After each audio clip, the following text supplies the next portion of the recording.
More discussion surrounding the state of the Tampa Bay Buccaneers and wide receiver Mike Evans. That and more on today's episode of Locked On Bucs. Your daily Tampa Bay Buccaneers podcast, part of the Locked On Podcast Network. Your team every day.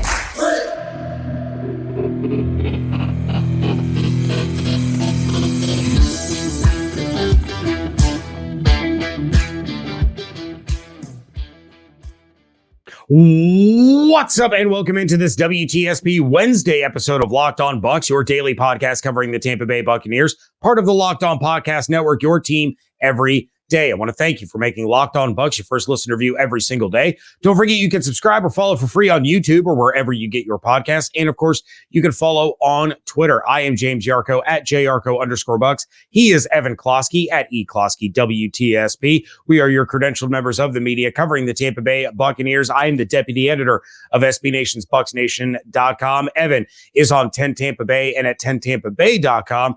And I am here with you every Monday through Friday, along with our everydayers. And for that, I want to share my appreciation for your continued support of the show. And one of the ways you can support the show is become a Locked On Bucs insider. You're going to get news, rumors, updates, general thoughts, plus one-on-one conversations with me via text message. Head to join subtext.com/LockedOnBucs to become an insider today. Today's episode is brought to you by FanDuel. Make every moment more. Right now, new customers get $150 in bonus bets with any winning $5 bet. That's $150 if your bet wins. Visit FanDuel.com/locked-on to get started. So, Evan Klosky of 10 Tampa Bay and 10tampabay.com. We had some news drop. It was, as you and I were texting, you're not a Locked On Bucs insider, but we were texting nonetheless. I was grandfathered in.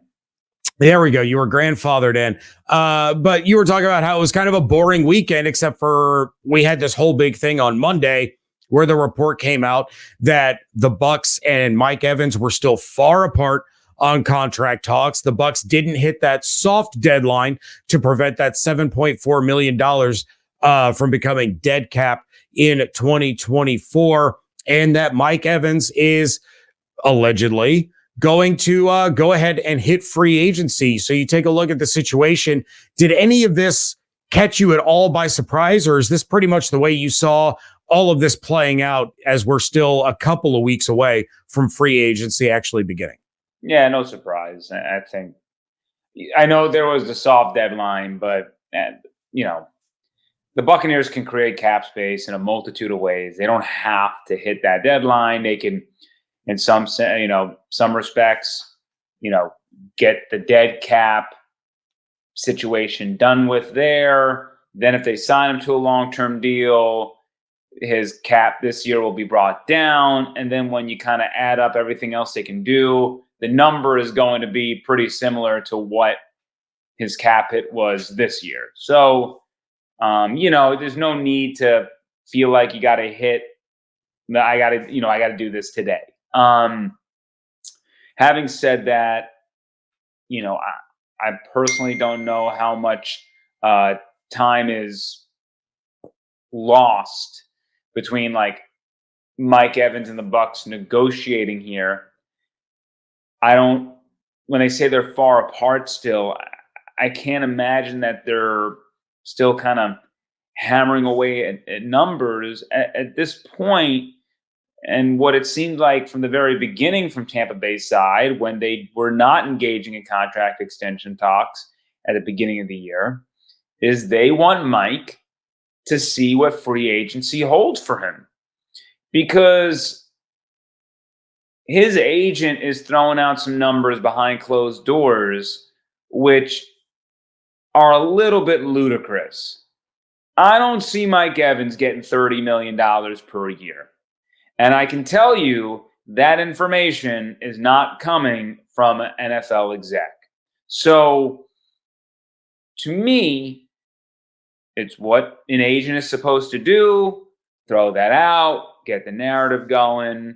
When the number lands where it's supposed to, you kind of balance it out. But I think the Buccaneers want Mike to go to free agency, find out that his highest bid is going to be $25 million, maybe. And then they're going to say, all right, you want the $25 million here? Well, we can give you 23.5. Florida is a significantly better state to live in as far as your contract is concerned. Do you really want to move for a marginal, difference here? Well, so I don't know. I think that in the sequence of events, the Buccaneers probably have to figure out Baker, then Mike, and I don't know why that's doing that with my computer, but that's sort of where I see it is. You're not going to invest all this money in Mike if you don't have Baker. We think Baker will be done. It's just you don't put the cart before the horse. Yeah, and obviously, I talked about this on yesterday's episode that this could be a situation where the Bucs are saying we have a number in mind.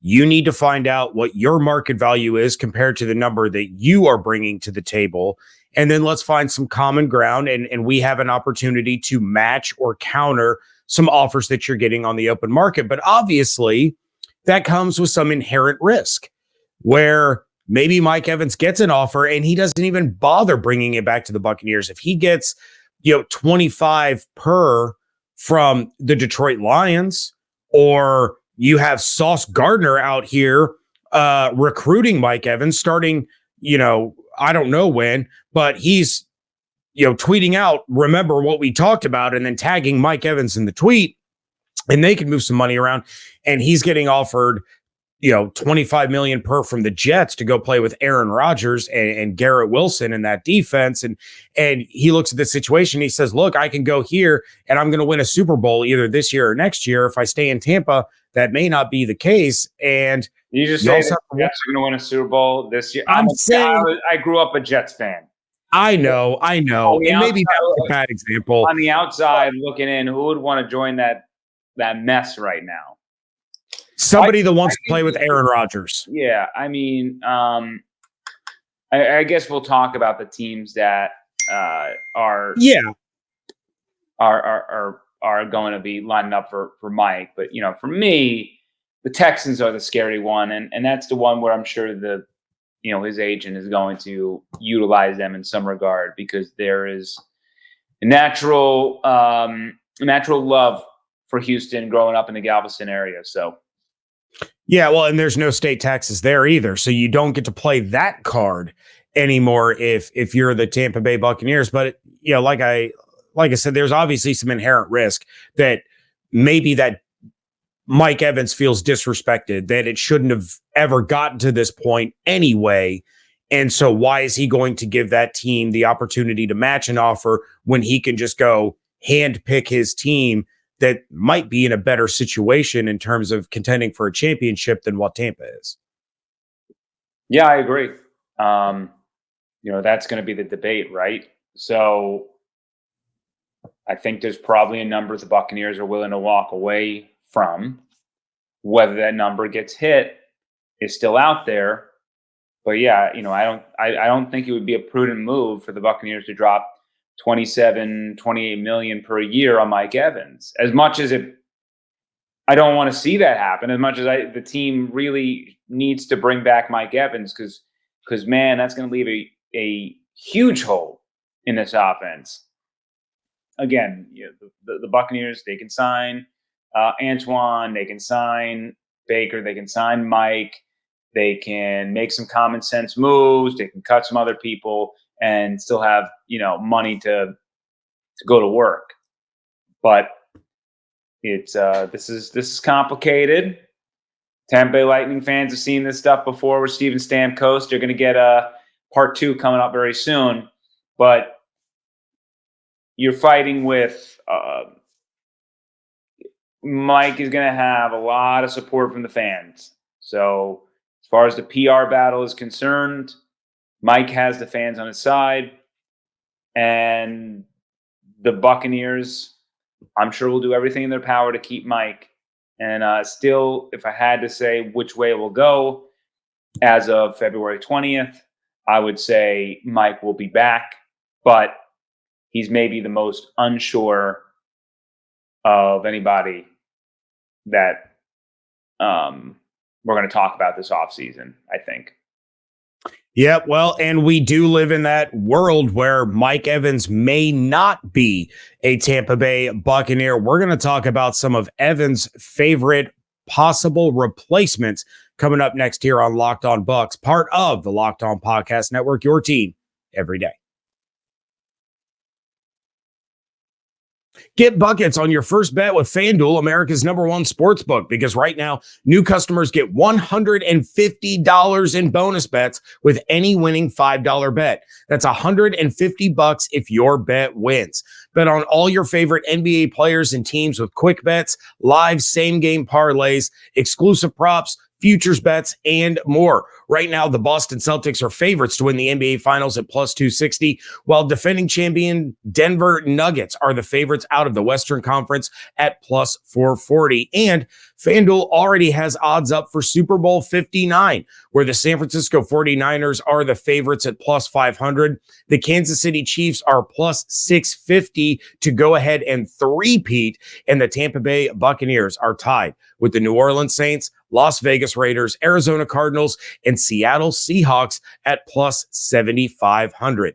Just visit FanDuel.com/lockedon and shoot your shot. FanDuel, official sportsbook partner of the NBA.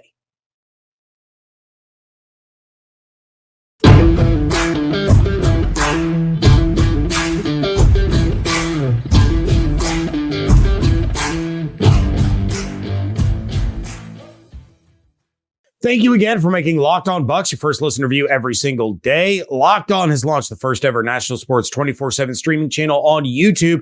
Locked On Sports Today is here for you 24/7, covering the top sports stories of the day with the local experts of Locked On, plus our national shows covering every league. Go to Locked On Sports Today on YouTube and subscribe to the first ever national sports 24/7 streaming channel. On yesterday's episode, I went through a list of teams that I thought would, could, or should be interested in Mike Evans for any number of reasons, and that potentially had the money to go and get Mike Evans, except for the Baltimore Ravens, who are my long shot. They'd have to do some gymnastics, but certainly would be interesting to see Lamar Jackson actually have a real wide receiver for the first time in his career. But one of the things that I didn't talk about was, as you mentioned, the gigantic 6'5" hole left on the Buccaneers roster. So if Mike Evans does walk away and join another team, and you take a look at this Buccaneers roster, who would you think they would try to pursue to try to fill that void? Maybe it's not a number one, and Chris is your number one, but you got to bring in somebody else that's not David Moore or Devin Tompkins or, some of these other guys. You need a legitimate number two then for Chris Godwin. So who would you have your eye on? Yeah, I mean, the number one option after that would be Michael Pittman Jr., who will not be available because I'm sure the Colts will tag him if they have to. But he would be a plug and play Mike 2.0. So then when that doesn't happen, I would say maybe the best option out there is going to be like Gabe Davis, who went to UCF. Not the sexiest, I understand. He has big play potential, but I mean, it's pretty thin out there as far as free agent wide receivers are concerned. Not really in love with anybody, which to me then elevates the importance of getting a wide receiver in the draft. And you're now looking at a guy like Keon Coleman, who I think fits a similar frame as Mike. I don't think the height's I'd have to double check. I don't think the height's the same. I think Keon might be a little bit more athletic. I think Mike certainly is a better route runner. So, look, I'm not saying it's a 1-for-1, but Keon Coleman might be that guy. If Roma Dunze would slide down enough, maybe you trade up to get him. I think he fits the Mike Evans mold because, I like a guy like Ladd McConkey, but he is a slot. Like, I don't want, that guy needs to be predominantly in the slot. So that's not really what Mike is. So, you're looking for, you want a guy who's going to play that similar role to Mike. And even though I can love this receiver, it doesn't really fit what everybody else is having around him. Xavier Worthy, Jalen Polk, Malachi Corley. I mean, Johnny Wilson, if you wanted to kind of take the high risk, high reward option there, certainly he would fit, he would at least help you in the red zone with what Mike provides. But I don't think he can do all the other things. So that's kind of my list. And you're going to have to use a very important draft pick to get him. So Mike is just like Baker to a degree, is a little bit not replaceable, right? Baker, Mike, Antoine, those guys don't grow on trees. Baker does. The other two don't. That's just rude. I love Baker. I think he should be back. I think he will be back. But I'm not going to put him in the same stratosphere of what Mike does at his position, what Antoine does at his position. Mike is a Hall of Famer. Antoine is en route to a Hall of Fame type career. So, those are kind of my names right there. Yeah, and I've gone over some of the free agent options for the Buccaneers. And of course, I've talked about T. Higgins. I don't know if T. Higgins actually even hits the market. Yeah, I don't think he does. He would be an option. I think at worst he's going to be tagged. Yeah, well, and even if he does hit the market, I think the Titans are going to go hard after him. It just makes too much sense. But a guy like a Tyler Boyd would be a solid fit as a number 2 to Chris Godwin. Van Jefferson. He's a little slot guy too. I mean, not little in size. I mean, I'm just saying he's a little, his routes and where he lines up kind of comes off as a slot guy. And he's a great third option in that Bengals offense. Now you're elevating his role. He's older.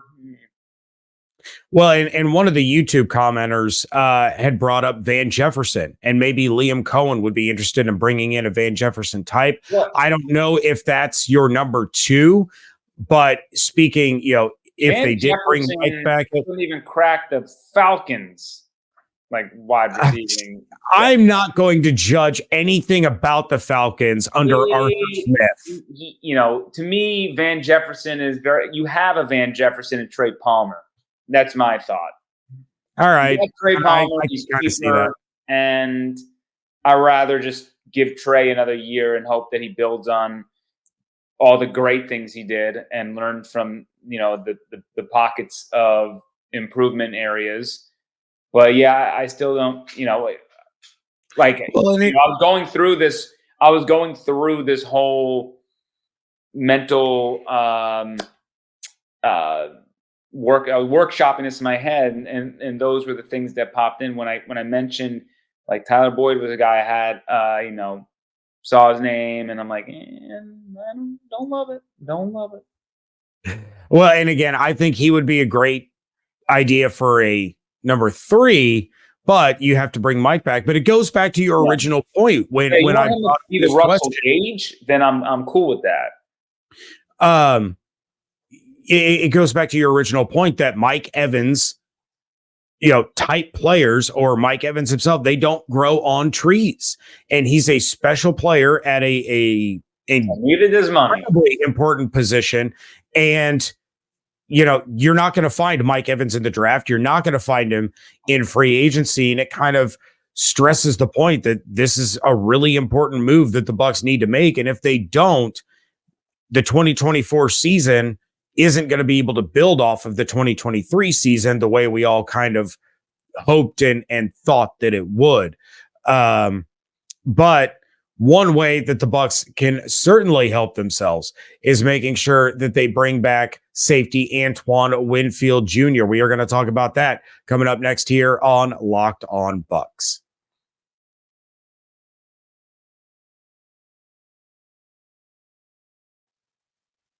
Wrapping things up here on a WTSP Wednesday episode of Locked On Bucs. James Yarcho, Evan Klosky here with you.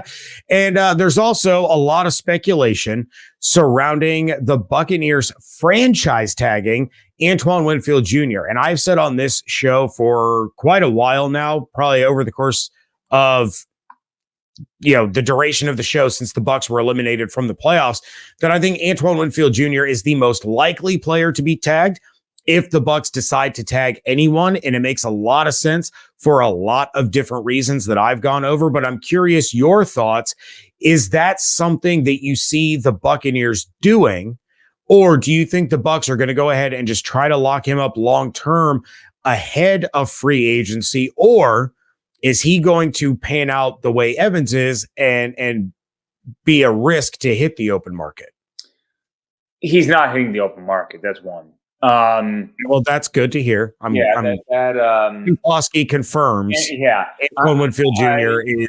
I don't have any inside intel on that one, but there's no way that Antoine Winfield Jr. is going to test the market.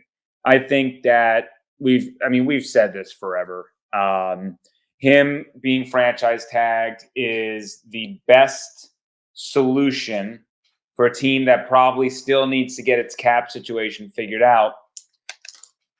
What you're going to tag Antoine Winfield Jr. at is going to be a lower number than what you're going to have to pay him through the length of his contract. We all believe that Antoine Winfield Jr.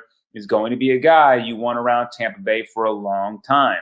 Now, you can't continuously franchise tag him because eventually that franchise, A, you're going to piss him off.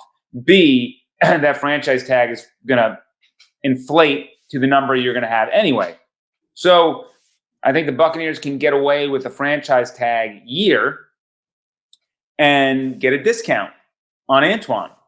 So assuming that the Baker negotiations, everything is kind of, one thing bleeds into another, which bleeds into another. That's why, I still think it really all starts with Baker. You get the Baker contract done, you tag Antoine, now let's attack Mike. If the Baker contract doesn't get done, then you got to tag Baker probably. Then you give Antoine the long-term deal. Now there's a lot less money for Mike out there. So, Shay, it's just the garbage going out. What a protector my dog is. Oh, stop it. Stop it. Good girl. I believe that's Shay's third appearance on the podcast. That's right. She's a veteran now. Yeah, and Shay has opinions that Antoine ain't going anywhere. So, yeah, I don't. No matter which way you cut it, Antoine is going to be taken care of. It's just a logistical thing. Ideally, he's tagged from a fiscal standpoint, and also you get to kind of buy a year of a long-term commitment because he's still fairly young. So maybe you can buy a year and then sign him to a deal that gets him into his 30s at a reasonable number, and you can buy out his prime. And then by the time that he's done with that contract, then you hopefully go on the Rondé Barber 1-year deal, Levante David 1-year deal. You let me know when you're done and we'll figure it out. Or, he signed to 2 years, something. Well, hopefully he's still chugging along then. But yeah, because the franchise tag is $16.25 million for Antoine, and his estimated market value, which again, it's not an exact science, but it's a nice tool to use, is around that 20 million mark. But correct me if I'm wrong on this. I do know the franchise tag fully guaranteed. So Antoine is counting all 16 whatever million against your cap. They work out a long-term deal.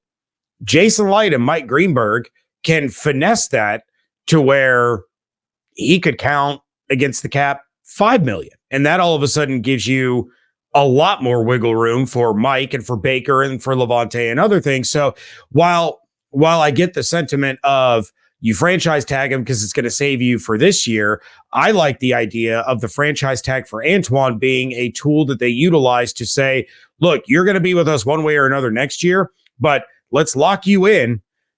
Give us some time to negotiate with Baker and Mike and try to get those two back together and start to make sure that we have those ducks in a row.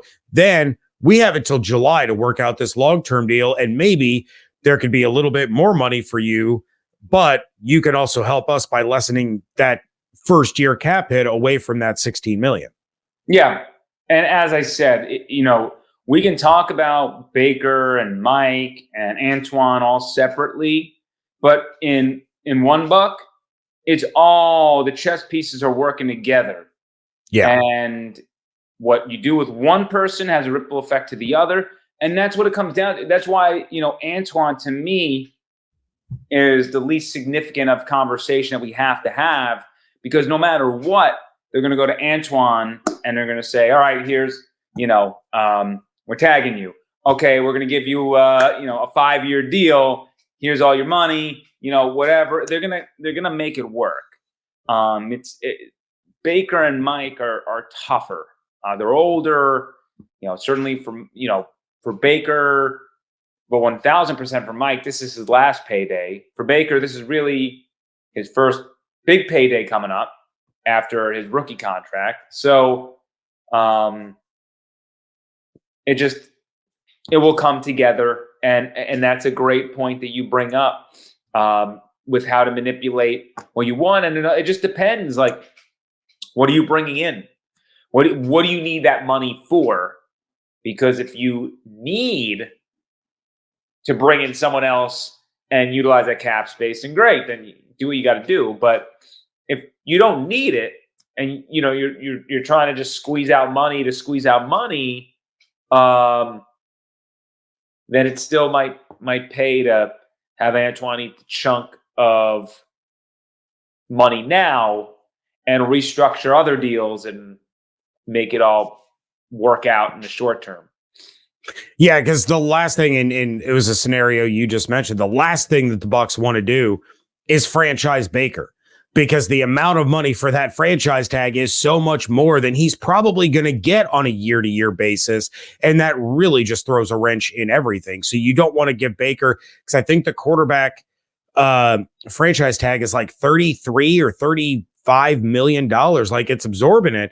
You're going to pay Baker 10 plus million less than that to go ahead and get his deal worked out. But like you said, and David and I used to talk about it all the time, the domino effect of these moves and what they do, each one relates to the other in some way, shape, or form. And I stressed on yesterday's episode, nobody inside $1, nobody in, that Jason Light, Mike Greenberg, none of the guys of their front office group is saying, oh, Mike Evans is no big deal. We don't need to worry about it. If he leaves, he leaves. No, everybody wants Mike back. Everybody wants Baker back. Everybody wants Antoine back, but it takes time to get all this stuff worked out and figured out. And then you hope that it, everything works and you hope for the best, because it takes two. And if Mike Evans wants to leave, he's going to leave. And there's nothing the Bucs can do about that. If Baker Mayfield wants to leave, he's going to leave. There's nothing the Bucs can do about that. Yeah. There is something the Bucs can do about it, but there is. I don't think Mike wants to leave, but he will if he has to. I don't think Baker wants to leave, but he will if he has to. It all comes down to what the Buccaneers are willing to offer and what their goal is here, and we go from there. But the ball is in Jason Light's court and Mike Greenberg and everybody there in the front office. They have to plan out all these steps ahead of time and really go through all the permutations necessary. But at the very top of the list, Mike, Antoine, Baker, and then we figure out what the hell we're doing, right? So the combine's coming up. That will be of preeminent focus. And then after that, it's game time on this stuff. So, and everything, everything's going to go hand in hand. And what happens in free agency is going to ripple into the draft. And then we're going to have all those discussions.